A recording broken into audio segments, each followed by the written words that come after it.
Street interviews have gone viral recently as an attempt to check people's knowledge or to ask them about their opinions on specific topics or politics, or just for fun, for entertainment. Of course, many people who get interviewed can get anxious or go blank in front of the camera, or the interviewers themselves have a specific goal or agenda just to get more views. So what do we do as viewers? We just make fun of them or turn them into memes, so they're just a good source of content. But some things cannot be ignored, especially with Gen Z. So today I would like to talk why Gen Z is struggling.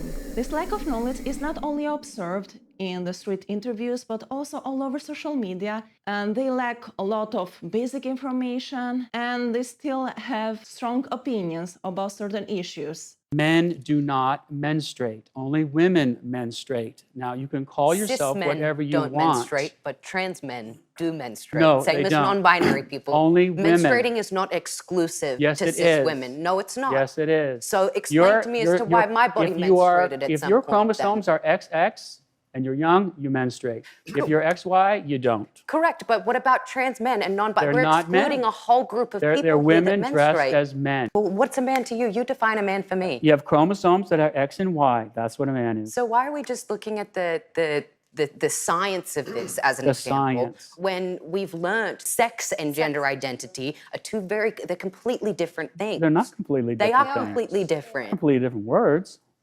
Sex is what you're born with, the sexual reproductive organs you have. Gender is what you identify with. They're completely Well, I don't different accept that things. distinction. You have to argue for it. You're just giving a conclusion. You're just making it up. There is a study which indicates that Gen Z handles misinformation better than the previous generations because they are more capable of using more advanced tools, technology, and lateral reading. But this study also mentions that there is a downside to all of this. More than 3,000 high school students were asked to investigate a series of online claims. The results were pretty bleak.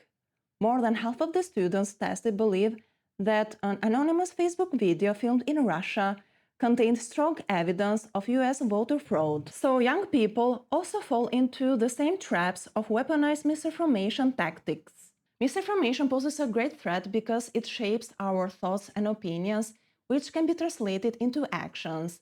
The irony is that we have all this vast information which can be found in a few clicks, and we are still so distracted by the things that we are preoccupying ourselves with, and we don't even dare to look up for the certain answers for the questions that we have. Having too much information in front of us can make it hard for us to filter the right information. Some research articles can have their own agendas sometimes when you try to search for something. For example, when you search about Muslims, most of the things that pop up are articles, books which present them in a negative light. So the best way to get your answers from is to find books at the library and read them independently. Regarding the lack of knowledge of Gen Z, do I really blame them? Are they the ones to be blamed? Personally, I don't really think so. There are some reasons. Firstly, the education system is crumbling. 7th grade English teacher here. I teach in Northern Houston, and I teach at one of the more affluent schools. When I tell you that these babies cannot read, they cannot write, and they cannot comprehend, I'm not being funny. I'm being dead serious. It doesn't exist. I have kids constantly asking me, how do I spell window? How do I spell important? How do I spell though? And they be serious. They're dead serious. I could ask them, who is the main character of your story? The story of 4-paragraph story we just read. Can't tell you. They don't know. They don't know. They don't know. It took us 4 weeks. 4 weeks.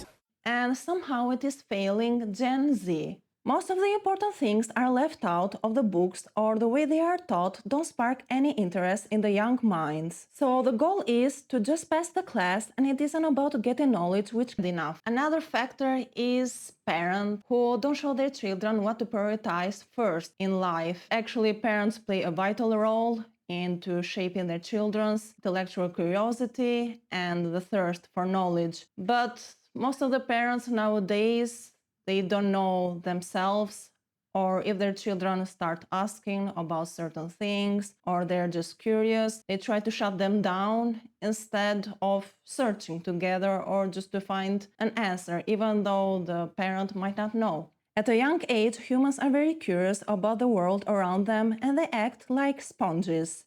If they see their parents reading, they will pick up a book on their own. If they see their parents staying on the phone all day long or being abusive, of course, they will follow the same steps. They see and they act.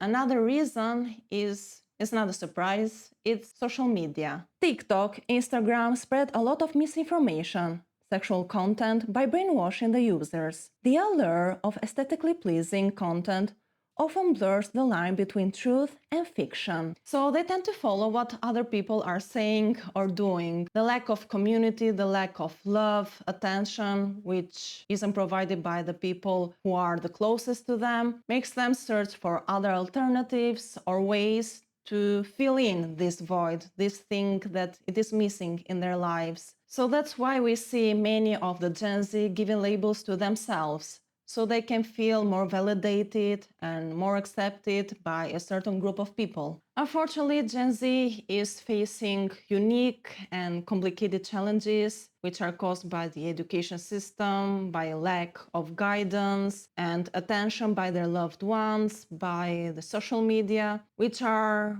very distracting for the young minds. But if we recognize the main issues and the causes of all this phenomenon, we can help them to be better and make ourselves better as well. Because, of course, the younger generations are the ones who will shape our world, and they will be the ones who will shape the next generations. So, what do you think? How do you see Gen Z compared to the previous generations? Are they any worse or any better? Leave a comment down below in the comment section. Thank you for watching, and I will see you in the next one.